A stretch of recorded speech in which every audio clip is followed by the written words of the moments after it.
Hi, I'm Coach Amber, and welcome to the Meet RX Success Story podcast.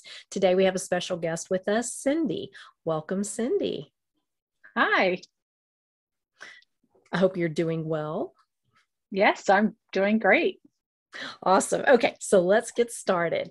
The first Okay. question, we're going to talk about how your life was prior to a meat-based diet. Were you having any health issues? What made you want to go meat-based?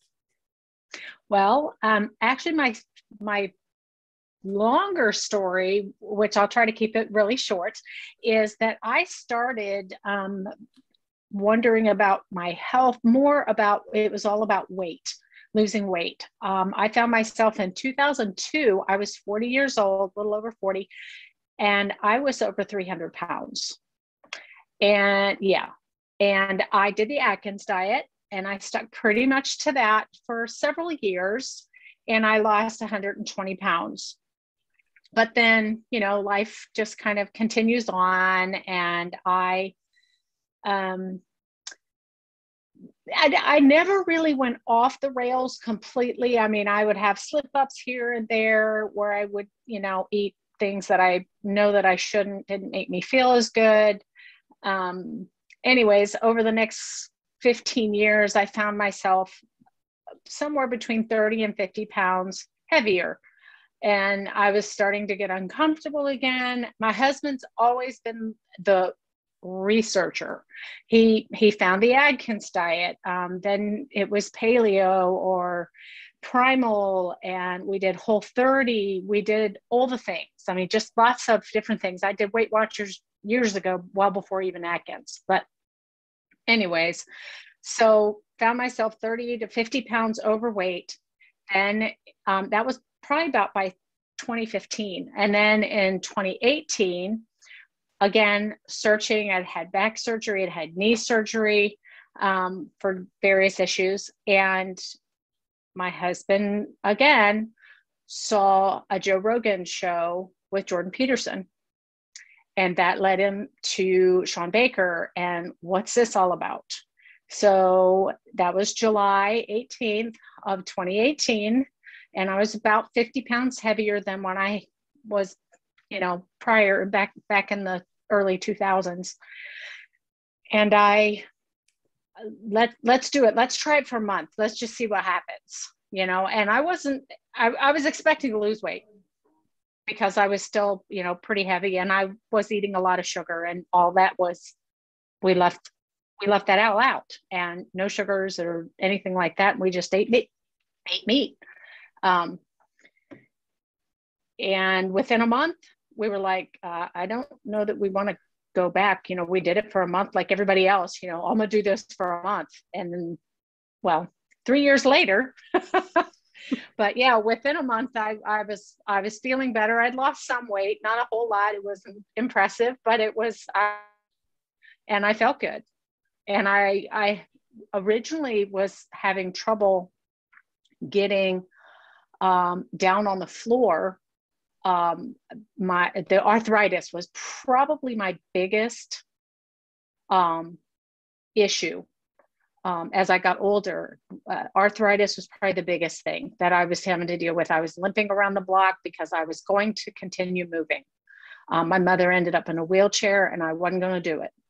And so I just had to keep moving, even if I had to limp around the block. And getting up and down off the floor was important to me because I was watching my grandchildren. I had 7 at the time. I now have 10. And yeah. And so I needed to be able to get down on the floor. They're all very young. The oldest one still is only 9. So, and that was amazing to me. I was like, this is crazy that I just don't have this issue anymore. Yeah, I felt great. So Okay, so we kept on it. So when you first started the diet, how did you implement it? Like, what were you eating? What did a typical day look like for you? And did you happen to have any transitional issues like with digestion or fatigue or anything like that? I didn't really notice anything that caused me issues. Yeah, no, I really didn't. And I pretty much, I mean, I've always been a heavy beef eater. Even when I was a kid, that was my favorite. I always loved steaks or hamburgers. It was just, I mean, I was never a big chicken. I could eat it, but it was never one of my favorites. Always loved eggs, bacon, those kinds of things. And so I incorporated those because those were things that I loved. And, and I would just for variety, I would, so I could say I have a side, I would make chicken wings or I would make shrimp or something like that, just to make it a little bit more interesting. Because I had so many people say, well, aren't you bored? And I said, no, I'm not. I'm not bored at all.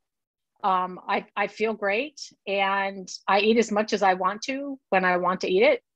And so, yeah, it was, and I didn't have any issues. My husband also he had more digestive issues coming into this diet. And that's pretty much all been just taken. I mean, it's taken away. He's so much better because of that. So. Awesome. So, okay, tell me what a typical day looks like. Like, what would your breakfast, lunch, and dinner look like? Okay. Breakfast, I don't particularly like breakfast. I used to always think, oh, we have to eat breakfast. And so I always made my kids breakfast, but we hardly ever had cereal or toast or any of those kind of things, especially after 2002. We did before that, occasionally pancakes and stuff. But I learned how to make pancakes with almond flour with the best of them. And so we did that. And then after that, we didn't do that. Now what I do, I don't like to make breakfast. It's just a time consumer. And I'm perfectly content with eating bigger later in the day. So we start off with coffee. I like my coffee, and we usually add either cream or butter, not usually both. Not a whole lot. It's not like, I wouldn't even call it bulletproof necessarily because we just don't add that much. I just want it a little creamy. I don't like black coffee. I never have. I did like it really sweet and creamy, and I've gotten totally away from that. So obviously. Now I don't even like it. So that's my breakfast. Lunch, usually it's leftovers. If I can, I usually make a ton of burgers at a time. It's not unusual for me to make, 18 burgers at a time, just so we have leftovers. I also feed my dad. So in the evening, most of the time. So he lives next door to us. And so he's content with having just meat. He finally said, oh, don't make me vegetables. That's fine. I'll just eat what you eat. And I said, okay, no complaint there. Yes. So he's actually lost a little bit of weight as well. Just trying to give him the little pointers here and there, and has absolutely no idea what a carb is, but that's okay.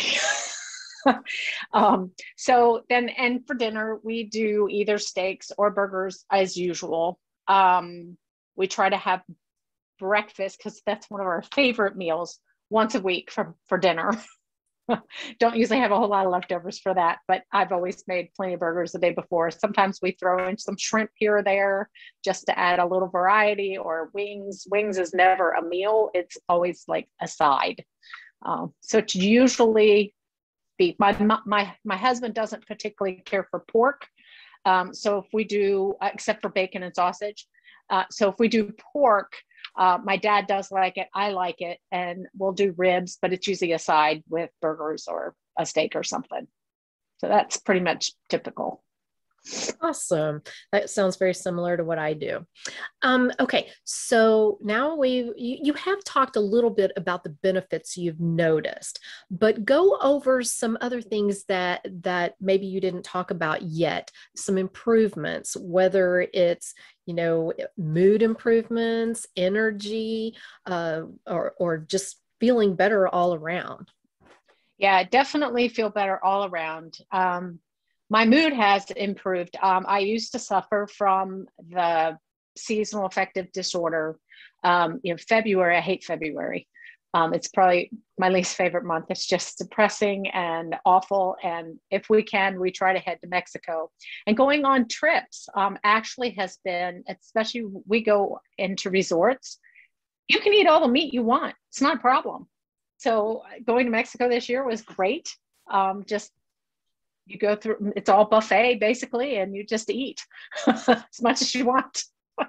So that's been really good. And, you know, it's always interesting to come back from vacation and not be all bloated and all the, you know, just kind of uncomfortable for a few days and stuff like that. And so that's been kind of great too, that just not have that issue coming back from vacation.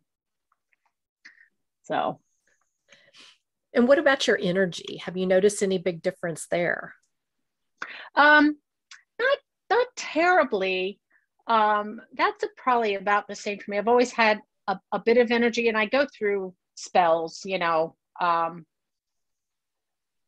Yeah, just I've always been kind of energetic and want to, you know, I've been busy. I'm busy all the time. I mean, I keep up with my grandkids. I watch a couple of my grandkids during the week, just a couple days, and some days I'm dragging. If I haven't slept well, but I do sleep a lot better. That's another thing I did notice. I sleep a lot better now. I've never been good at sleeping. Always struggled, restless leg, and just would wake up, you know, 15 times a night. And I always considered it a good night if I could get back to sleep fairly quickly. Now I sleep a lot better. I still wake up, but I almost always go back to sleep. That's awesome. Sleep is so incredibly important. Yes. Okay, so one last question. Was there anything that changed for you that surprised you that you were absolutely not expecting? Was there anything that just kind of stood out like, whoa? Well, this is really weird, but I don't know where it falls into this, but I actually, in 2020, I was diagnosed with high blood pressure. And I'd never had high blood pressure before. And so I'm now on medication. So I wondered if it was because of the Rona. I have no idea, you know, and being locked in my house and, you know, all the things that went with that, and not being able to see my family and not be able to travel. I don't know. It is definitely controlled now, but it was dangerously high. And of course they were all worried. Now this freaked me out though. I went to the doctor, and I hadn't been in like 3 or 4 years. My doctor retired, and I didn't have another doctor. So I just didn't go. But when I went, she was like, she did a whole 9 yards, a metabolic, a lipid panel, the whole thing. Besides cholesterol was high. But my LDL was the high, my HDL was high. So that was fine. And my triglycerides were low. So that was fine. My ratio was fine. So I was like, she was like all panicking, wanted to put me on a statin. I was like, nope, not doing it. So yeah, I'm not going there. So she's been after me for 6 months to go on a statin. She said, well, I just take a statin because for maintenance. And I'm like, no, I know. I was like, I don't understand this.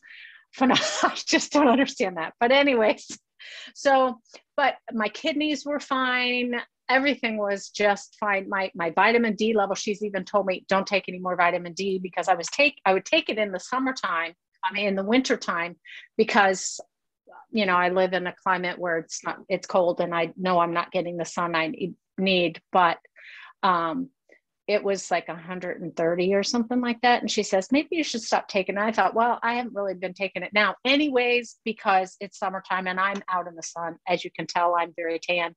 I'm out in the sun all the time, and I have a pool.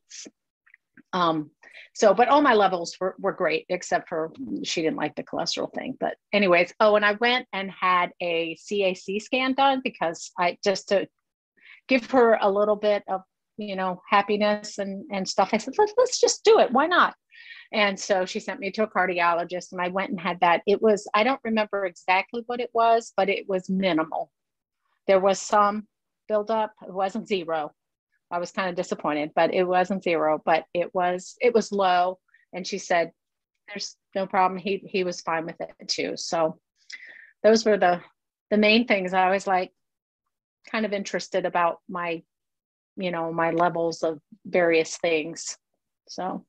Well, that's awesome. It sounds really good to me. And I'm so heavy cringing on the statin. I know, right? I can't believe a doctor would say that maintenance. Oh goodness. Anyway, but that's beside the point. But Cindi, Yes. thank you so much for sharing your story and coming on the podcast. Thank you. Thank you very much. Bye, Cindi. Bye.